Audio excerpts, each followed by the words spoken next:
A paz do Senhor Jesus, como é bom estarmos na presença dEle. Santo, santo Tu és, Jesus. Irmãos, com esse louvor que nós acabamos de cantar, eu gostaria de refletir com os irmãos nessa noite sobre o que nós acabamos de louvar aqui com os nossos lábios. Nós amamos o Senhor?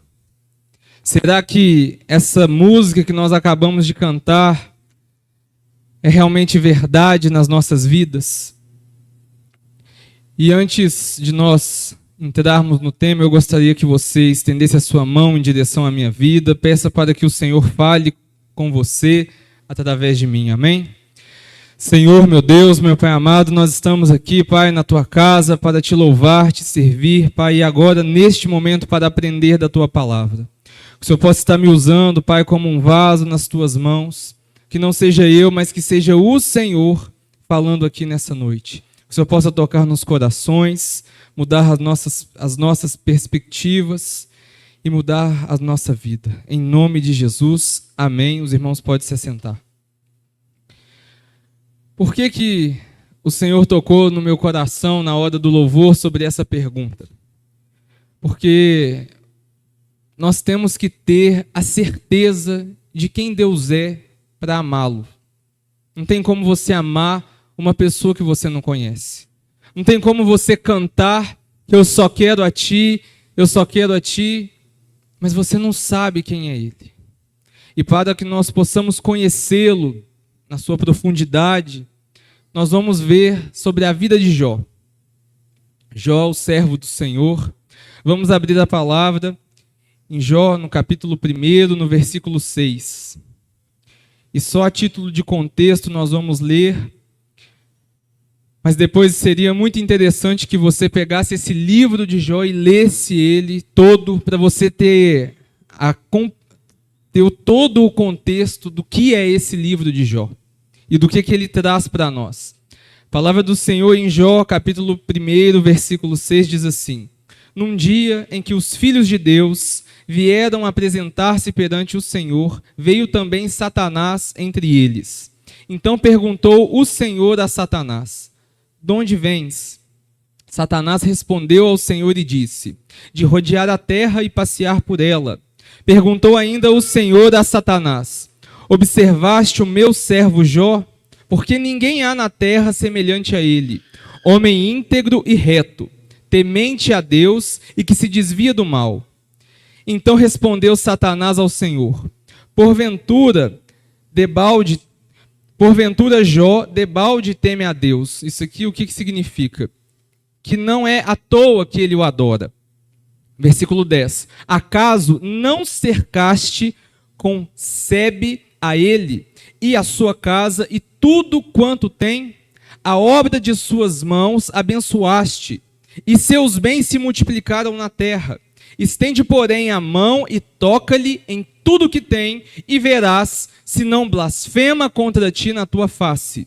Disse o Senhor a Satanás: Eis que tudo quanto ele tem está em teu poder. Somente contra ele não estendas a mão. E Satanás saiu da presença do Senhor. Vamos ler do capítulo 2, versículo 1. Diz assim: Num dia em que os filhos de Deus vieram apresentar-se perante o Senhor, veio também Satanás entre eles apresentar-se perante o Senhor. Então o Senhor disse a Satanás: De onde vens? Respondeu Satanás ao Senhor e disse: De rodear a terra e passear por ela. Perguntou o Senhor a Satanás: Observaste o meu servo Jó? Porque ninguém há na terra semelhante a ele, homem íntegro e reto, temente a Deus e que se desvia do mal. Ele conserva a sua integridade, embora me incitastes contra ele, para o consumir sem causa. Então Satanás respondeu ao Senhor: Pele por pele, e tudo quanto o homem tem, dará pela sua vida. Estende, porém, a mão, toca-lhe nos ossos e na carne, e verás se não blasfema contra ti na tua face. Disse o Senhor a Satanás: Eis que ele está em teu poder, mas poupa-lhe a vida. Amém. Somente até aí. Então, para que nós venhamos a entender a complexidade desse texto, nós precisamos entender esse cenário, o que a palavra nos traz. Então, houve uma reunião em que os filhos de Deus, aqui os anjos, se apresentaram perante o Senhor, e no meio dos filhos de Deus, Satanás também se apresentou. Ele também comparece nessa reunião, que acredito eu que seja nos céus, nas regiões celestiais. E Deus, ele inicia uma conversa com Satanás. Ele pergunta primeiro ele pergunta aonde ele estava, e Satanás responde de rodear a terra e passear por ela. Isso aqui vamos chamar a nossa atenção, porque Satanás, irmãos, ele está vivo e ele está passeando sobre a terra. Ele está vigilante, ele está procurando alguém que possa tragar. Ele, com os seus exércitos das trevas, ele anda sobre a terra procurando uma brecha, procurando algo para fazer. E em seguida Deus, ele vai apresentar Jó para Satanás. Então Deus vai trazer o currículo de Jó. E ele vai dizer no versículo 8, e vai dizer que Jó, ele era um homem íntegro. O que é ser um homem íntegro? É alguém que tem uma vida no secreto. Ele é reto. Ou seja, Jó, ele não somente tinha uma vida no secreto, como também ele tinha uma vida pública. Então, aos olhos da sociedade, ele era um homem correto. Ele era temente a Deus e homem que se desviava do mal. Ainda fala que Jó, ele era o homem mais piedoso da sua geração. E perceba bem, irmãos, quem está falando isso, esse currículo apresentado, foi Deus, que conhece tudo, que vê tudo, que está em todos os lugares. Então isso daqui para nós é de suma importância, porque se hoje o Senhor olhar para a terra, será que ele vai nos achar como ele achou Jó? Será que o Túlio, ele é um homem íntegro, reto, temente a Deus e que se desvia do mal? Será que ele vai olhar e ele vai encontrar o Gustavo, o homem íntegro, reto, temente ao Senhor que se desvia do mal? Será que hoje o Senhor, olhando para a terra, ele achará algum como foi Jó? Acho muito difícil. E perceba bem, irmãos, Satanás, ele vai trazer 3 teses para Deus. Porque quando ele fala de Jó, resumindo, Satanás diz para Deus, é claro que ele adora você, ele é próspero, em tudo que esse homem põe a mão vira dinheiro, os bens dele se multiplicam na terra, você cercou a casa dele, aqui fala Sebe, é como se você cercou a casa dele com uma muralha, não pode tocar em Jó. Então Satanás diz que ninguém ama a Deus, mais a Deus do que o dinheiro. Satanás traz para Deus que ninguém ama a Deus acima da sua família. E a terceira tese é que ninguém ama a Deus mais do que ama a si mesmo. Então, nesse momento, Satanás está insinuando o quê? Ele está falando o quê para Deus? Que Jó não ama a Deus pelo caráter de Deus, mas por aquilo que Deus pode dar para Jó. E sem Jó saber disso, nesse momento aqui, trazendo para os dias de hoje, Jó foi inscrito nos quadros da OAB e ele passa a ser o advogado de Deus na terra. Por quê? De acordo com a palavra do Senhor, a partir dessas teses, Jó vai defender que Satanás está errado na terra. Isso sem saber. E vejamos a primeira tese relacionada ao dinheiro. A palavra do Senhor no versículo 3, aqui a gente não tem como ler todo. Então depois os irmãos leem em casa, amém? A palavra do Senhor diz que Jó era o maior de todo o Oriente. O que significa isso? Que ele era o homem mais rico da sua geração, que ele tinha posses. Aqui vai descrever que ele tinha gado, que ele tinha propriedades, que ele tinha muitas pessoas sobre o seu comando. Então ele tinha muitos funcionários, mas a palavra diz também que ele era o homem mais piedoso. E aqui é um ponto interessante para nós, que a gente atrela muito a ideia de que é pecado ser rico. Não é pecado ser rico, porque Jó, mesmo sendo riquíssimo, cheio de posses, o problema não era as suas propriedades. Ele continuava se mantendo um homem piedoso. Então, qual que é o problema? O problema não é nós termos o dinheiro, mas é o dinheiro nos ter. O problema não é você ter dinheiro no seu bolso, mas é você colocar o dinheiro no seu coração. Então, nós aprendemos isso também sobre Jó. Então, olha só, quando Jó descreve a palavra que ele era rico, que ele tinha muitas posses, aqui Satanás ele vai levantar os sabeus, o fogo e os caldeus. E em um dia só, todas as suas propriedades, os seus gados, tudo relacionado à riqueza, ele perde. Seja pelo fogo, seja porque foi morto, os funcionários dele, ele perde tudo. Então Jó, da riqueza extrema, de ser o homem, de ser o maior do Oriente naquela época, ele vai para a falência. Então Jó perdeu tudo o que ele tinha. E qual foi a resposta de Jó? No versículo 21. Nu saí do ventre de minha mãe, e nu voltarei. Então aqui, irmãos, ele derrota a primeira tese de Satanás. Aqui, ele declara, ele faz essa afirmação e ele mostra que ele ama a Deus mais do que ele ama o dinheiro. O que muitos de nós, na situação dele, resmungaríamos, levantaríamos aos céus xingamentos a Deus porque não cuidou de nós.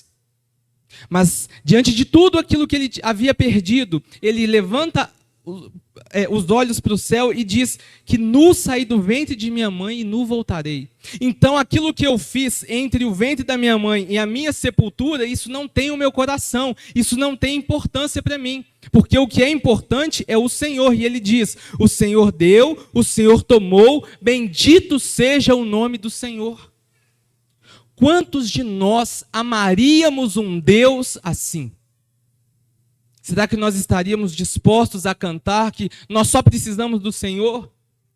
E Ele instaurasse nós como Ele instaurou em Jó, ser um advogado para defender essas teses que Satanás levantou? Será que Ele acharia em nós a fidelidade que Ele achou em Jó? Reflita isso nessa noite. A segunda tese foi da família. 18 a 22 vai relatar da família de Jó. Jó, além de ser muito rico de posses, ele era rico no sentido da sua família. Ele tinha 10 filhos, 3 filhas e 7 filhos, 10 no total. E a palavra vai relatar que eles eram unidos. Que um irmão ia na casa do outro ceiar para banquetes. Eles comemoravam juntos. O que nós vemos aqui, irmãos? Irmãos, eles não são naturalmente unidos. Os irmãos só são unidos quando os pais direcionam eles nesse sentido. Porque senão os irmãos são desunidos. Naturalmente não se há união entre os irmãos. Mas são os pais que influenciam os filhos nesse caminho. E olha só, Jó orava por eles. Jó, ele intercedia pelos filhos. E olha o nível de Jó. Ele oferecia sacrifícios para que, se porventura, no seu coração, algum filho pecasse contra o Senhor. Então nós percebemos o quê? Que ele se preocupava com o Deus. Ele se preocupava com a vida espiritual dos filhos. Ele fazia sacrifícios pela vida dos filhos, para que, se porventura eles viessem a pecar contra o Senhor, que eles fossem perdoados. Então nós vemos a figura de Jó como um sacerdote na sua casa, como alguém que ensina o caminho, como alguém que é próspero na área da família. E, irmãos, no mesmo dia em que ele perdeu todas as posses, ele perde os 10 filhos. Um vento que veio do norte, eles estavam na casa do primogênito, derruba a casa e em um desastre, Jó perde todos os filhos. Então, eu pergunto a vocês que têm filhos, é normal pais enterrarem seus filhos? Então pensa o golpe que Jó tomou. Não só um, não dois, não três, mas todos os 10. E nós sabemos que para os pais não há distinção de o filho A do filho B, de ser mais importante. E ele perdeu todos eles. E qual foi a resposta de Jó? Ele rasga o manto, ele raspa a cabeça, ele se prostra e ele adora o Senhor. Ele derrota aqui a segunda tese de Satanás, que ele ama mais a Deus do que ele ama a própria família. E a terceira tese de Satanás, que o homem ama mais a si mesmo do que a Deus.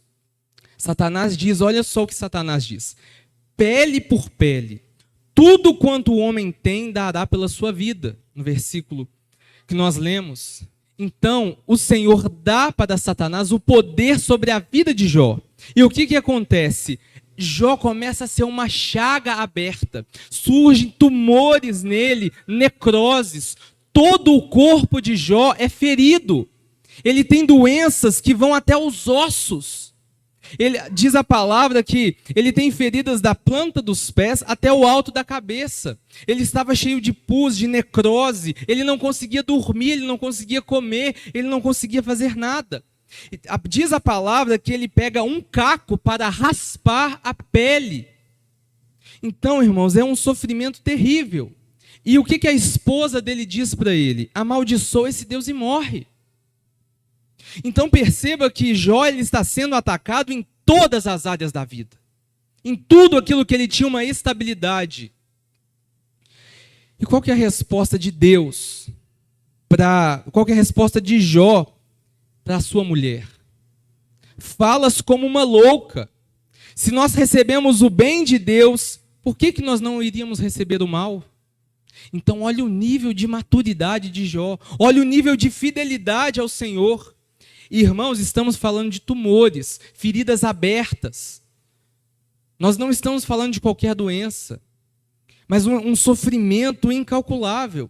Então aqui, irmãos, ele diz, e tudo isso, diz a palavra, e tudo isso não pecou com seus lábios. Então até esse momento, Jó não levantou aos céus a culpa de Deus. Olha só a fidelidade que Jó tinha, irmãos. Então ele derrota a terceira tese de Satanás, que ele ama mais a Deus do que a si mesmo, do que o próprio corpo dele. E aí que nós vemos o problema chegar. Os amigos de Jó e a sua teologia errada. Então a palavra do Senhor vai trazer para nós que os amigos de Jó escutam, ouvem falar do que está acontecendo com Jó, vão visitá-lo, vê a situação dele e eles choram. Eles choram de ver o sofrimento de Jó. Eles ficam com eles aproximadamente uns 7 dias ali em silêncio. Eles não falaram nada. São verdadeiros amigos, irmãos. Nesse momento aqui ainda eles são verdadeiros amigos. Qual que é o problema? Quando eles começam a querer ser teólogos.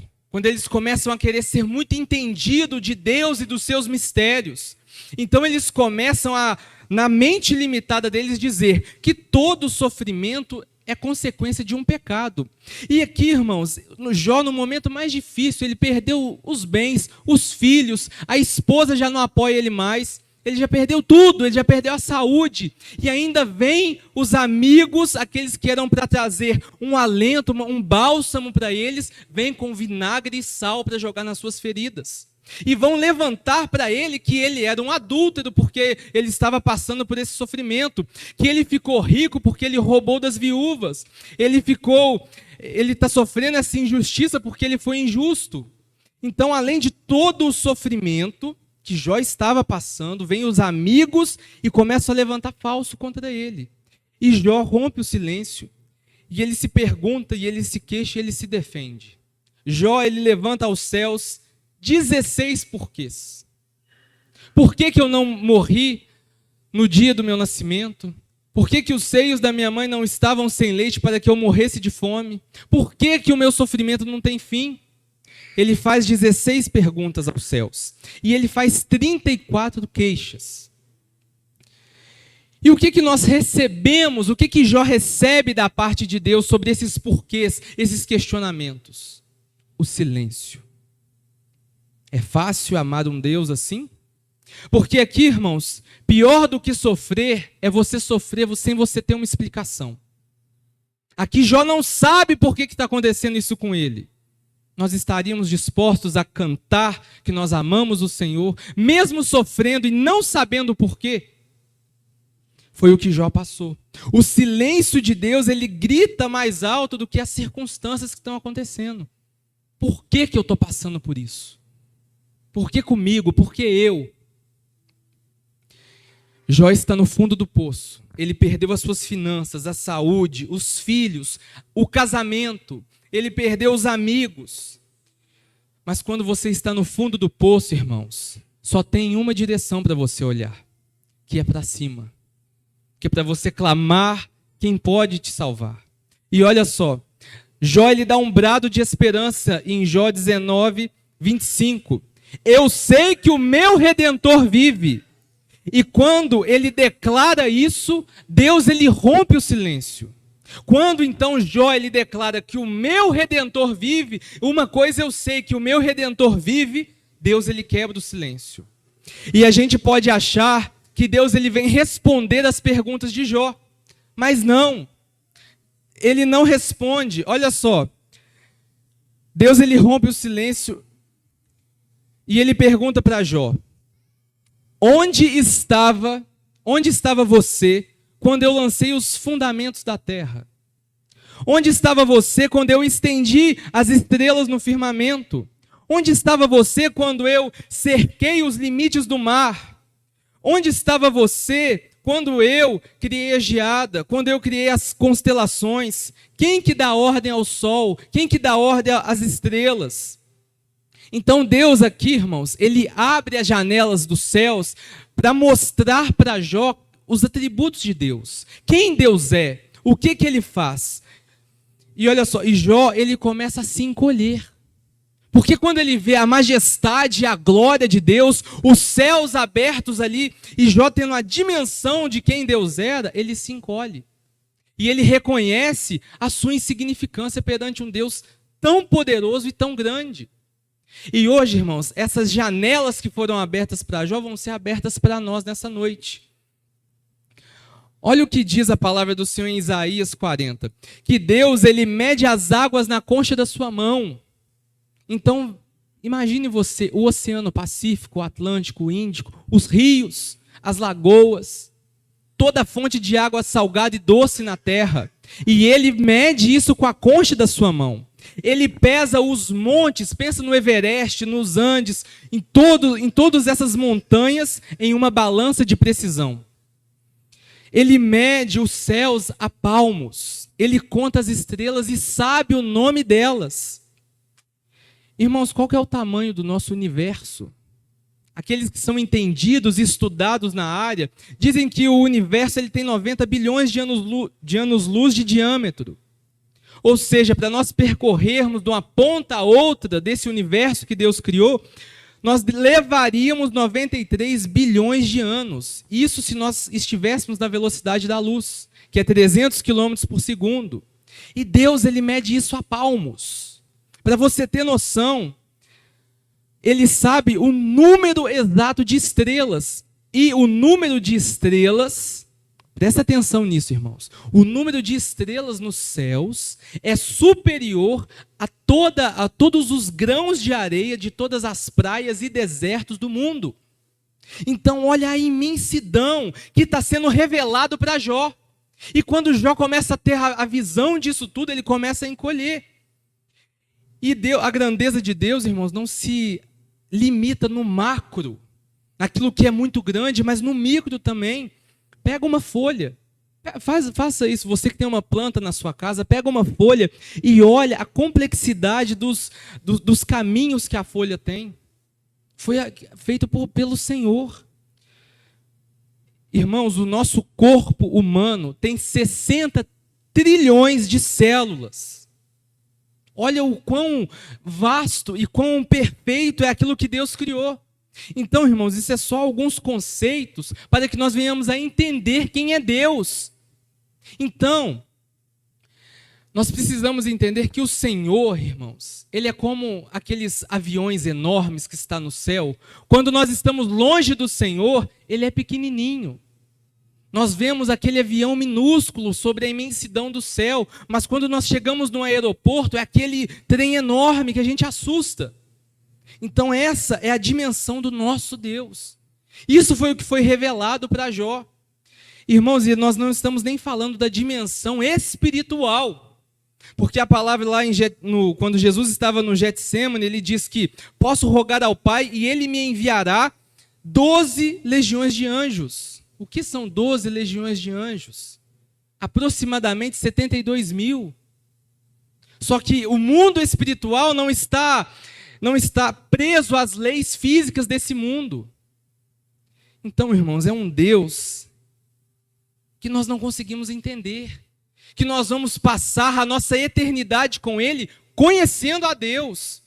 E olha o impacto de Jó. Jó ele vai se encolhendo, diminuindo e percebendo a sua limitação.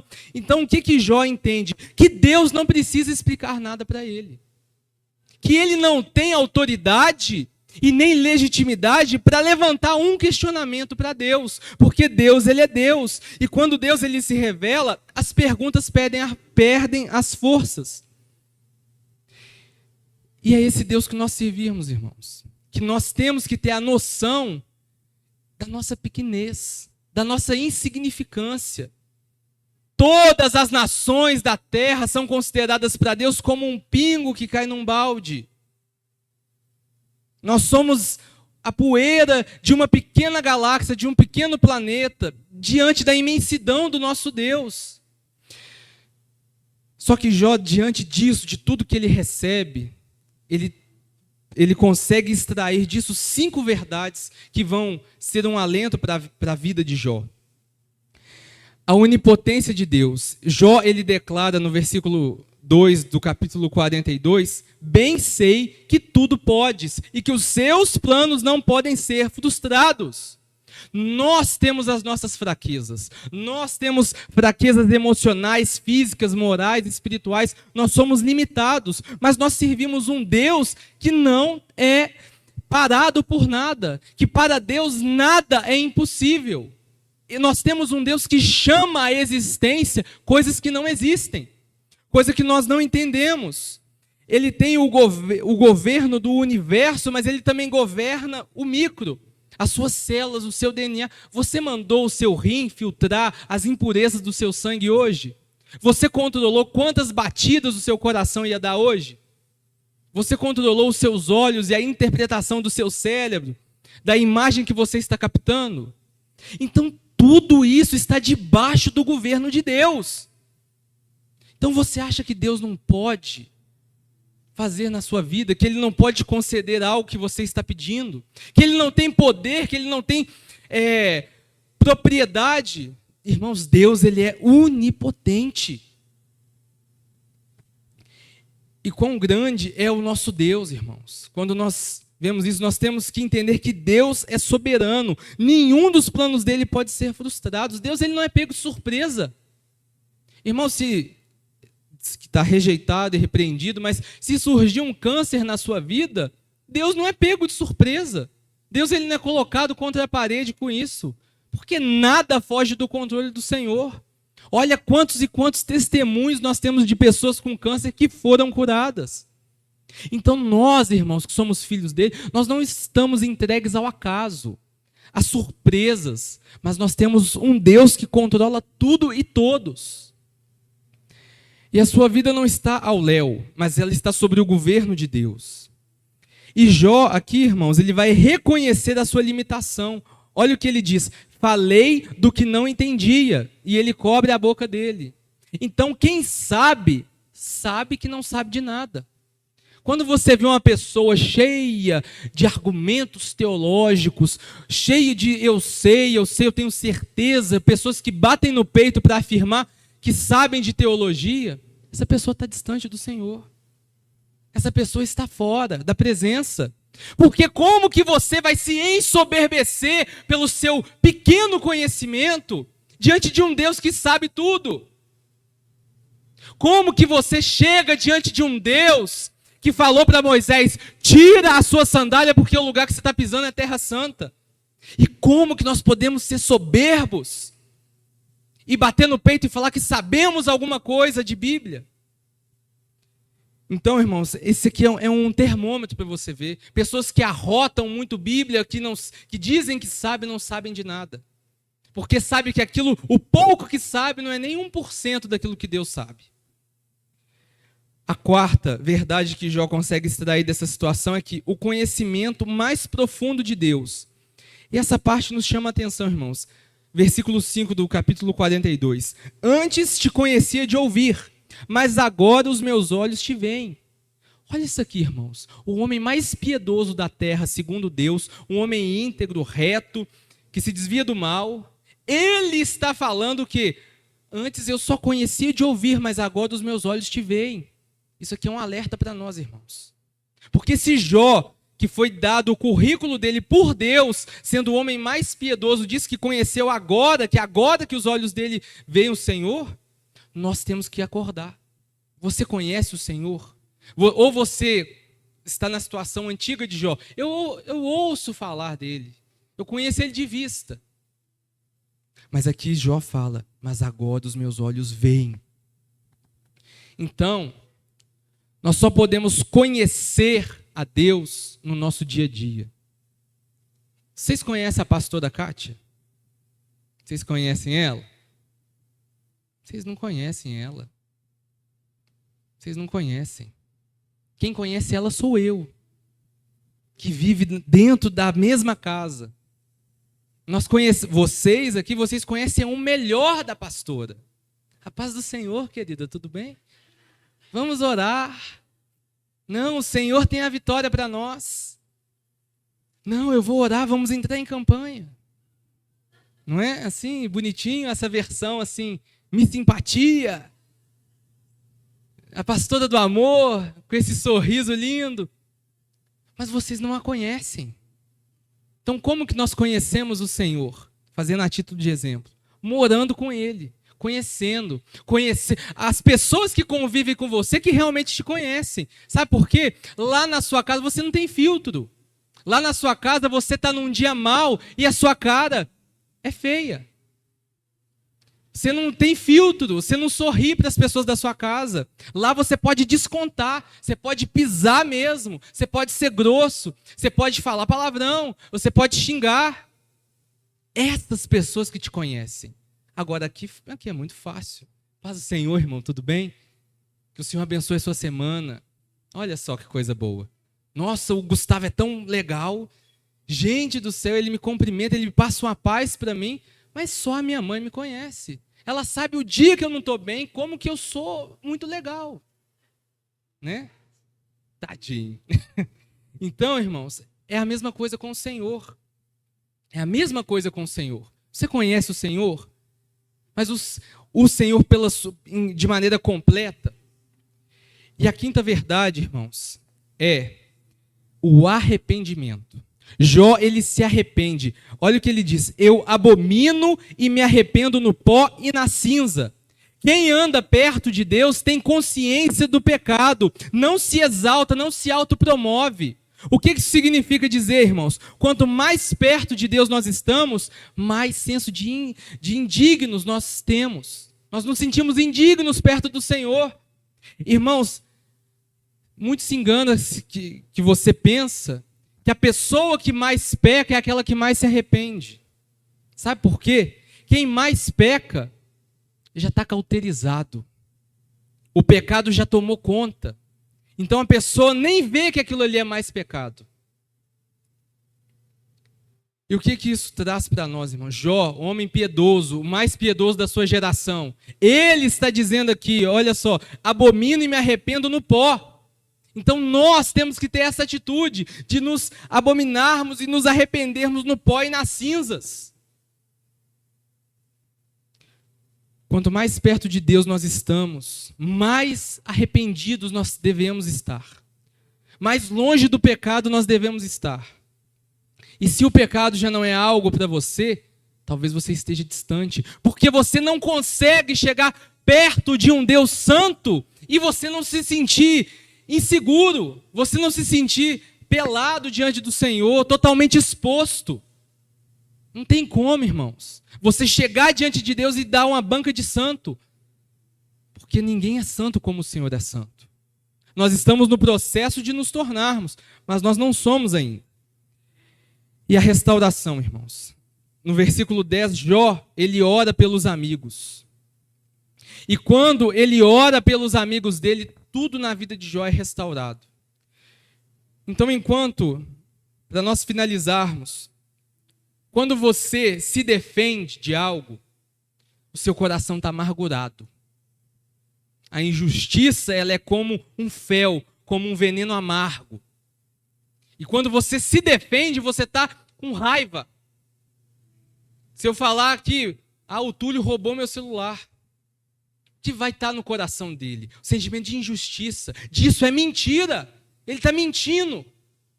E a mágoa vai corroer ele por dentro. Mas olha só o que Jó nos ensina. Que ele ora pelos amigos dele para que eles sejam perdoados diante de Deus. E quando ele intercede, a cura.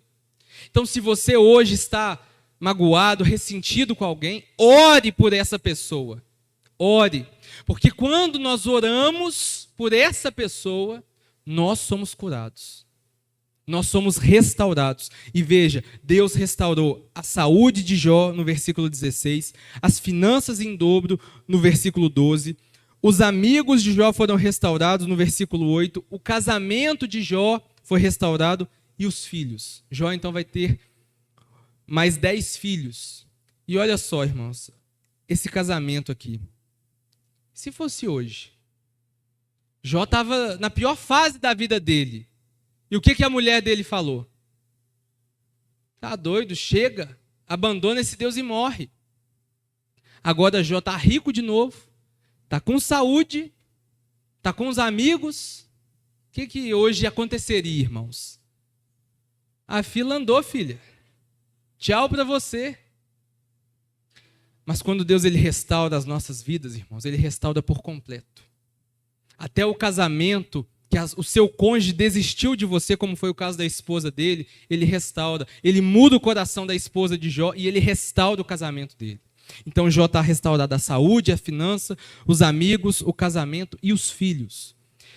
E muitos se perguntam, eu me perguntava quando eu estava lendo, mas ele tinha 10, ele tem mais 10 filhos. Por que ele não tem 20 agora? Se o dobro, né, ele deveria ter mais 10. Por quê, irmãos? Porque os primeiros filhos não estavam perdidos. Jó não perdeu os filhos. Se você tem um gado lá, um boi, uma vaca, se ele vier morrer, você perdeu aquele boi, aquele gado. Mas se você perder um filho, mas se um filho seu vier a falecer, ele não está perdido. Ele não está perdido. Ele está na glória, reinando com Deus. Então, aqueles que partiram dessa, irmãos, salvos em Cristo Jesus, não estão perdidos, não há condenação para aqueles que estão em Cristo Jesus. Eles estão reinando com o Senhor. Nós recebemos a triste notícia que um parente de uma irmã querida nossa veio a falecer. Irmãos, a perda que para nós dói, quem fica sente. Mas nós temos a certeza que aquelas pessoas que foram não estão perdidas, mas estão descansando nos braços do Pai, estão reinando com Ele. Amém? Então Satanás ele tentou destruir as 5 áreas da vida de Jó. E Deus restaurou tudo em dobro.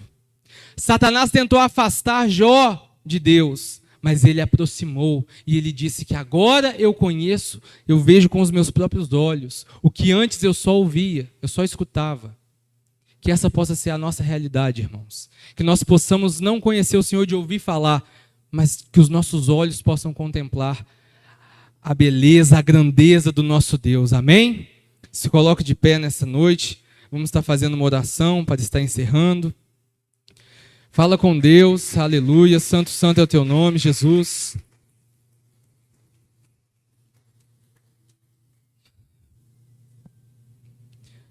Fala com o Senhor nessa noite. Senhor, meu Deus, meu Pai amado, Pai, nós te pedimos, Senhor, que o Senhor possa nos dar o entendimento dessa palavra.